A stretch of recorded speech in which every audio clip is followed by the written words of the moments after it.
Merci, M. Bissonnette.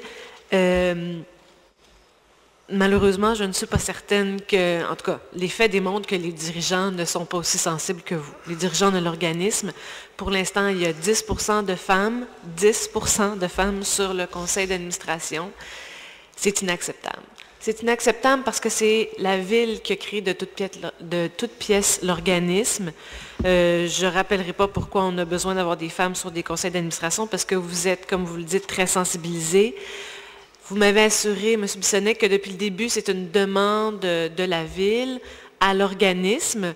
Alors, si effectivement, ça a été une demande formelle de la Ville, et ça, moi, je ne peux pas le savoir, là, mais si vraiment ça a été une demande de la Ville depuis le début, force est de constater que les dirigeants de l'organisme n'en ont pas fait grand cas. Et moi, ça m'inquiète beaucoup sur le futur des relations entre l'organisme et la Ville. Oui, on va essayer de rattraper la balle au bond en augmentant le nombre de personnes sur le conseil d'administration, mais si je fais des calculs, j'ai sorti ma calculatrice pour être sûre, même si on met d'autres personnes, on n'arrivera pas au seuil de la parité qui est 40%. C'est vraiment le seuil de la parité. Sous le 40%, on ne peut pas parler de parité. On va arriver autour de 30-31% de femmes sur le conseil d'administration. Je rappellerai, et je suis heureuse de vous l'entendre dire, là, parce qu'on s'en était parlé avant, le 375e anniversaire, oui, c'est la commémoration de l'histoire de Montréal, mais c'est un jalon qu'on pose pour le futur. Alors, il doit y avoir des jeunes, au moins un, sur le conseil d'administration, qui n'est aucunement le cas en ce moment. Et au niveau des communautés culturelles, vous l'avez effectivement mentionné, parce qu'on en avait également parlé. En tout cas, moi, personnellement, c'est difficile sur papier de voir exactement s'il y a des membres de communautés culturelles, mais a priori, il ne semble pas y en avoir. C'est vraiment le 375e anniversaire, une fête de la Ville de Montréal, de la population montréalaise. Le conseil d'administration doit représenter la diversité montréalaise. Ce n'est absolument pas le cas en ce moment. Vous m'avez demandé, vous venez de faire le souhait, alors... En 2013, là, on ne peut plus dire, puis je m'adresse peut-être aux dirigeants de l'organisme, qu'on n'a pas trouvé de femmes. Ce n'est pas possible. Ce n'est plus une excuse qu'on peut utiliser. Parce que, bien, il y a 52% de femmes, il y a beaucoup de femmes à Montréal, il y a de plus en plus de femmes qui sont très, très impliquées, qui ont des carrières extraordinaires. Juste à la CRE, alors on connaît tous la CRE, c'est la Conférence régionale des élus.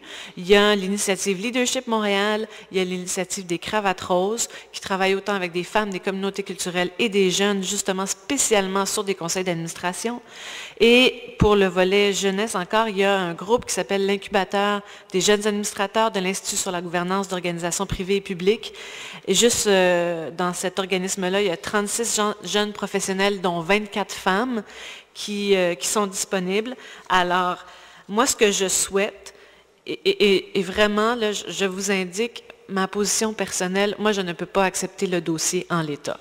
À titre de responsable de la condition féminine et de la jeunesse, il y a beaucoup de choses qui s'est dites sur cet organisme-là. C'est la Ville de Montréal qui l'a créé, c'est notre image, ça va être notre fête à la Ville, même si c'est un organisme qui est un peu décollé de la Ville de Montréal. Il y a quand même un lien fort. Il y a plusieurs personnes de la Ville de Montréal qui vont siéger sur ce conseil-là.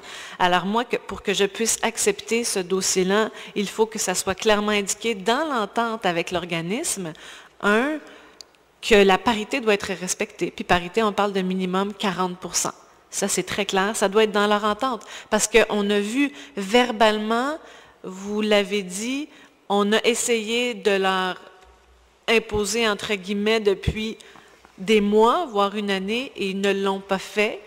Donc, si verbalement ça n'a pas fonctionné, nous devons le mettre par écrit dans l'entente. Ce n'est pas encore écrit. Le fait qu'il doit avoir un siège réservé à la jeunesse sur ce conseil d'administration. Alors, à mon avis, ça devrait faire partie écrite de l'entente aussi avec l'organisme.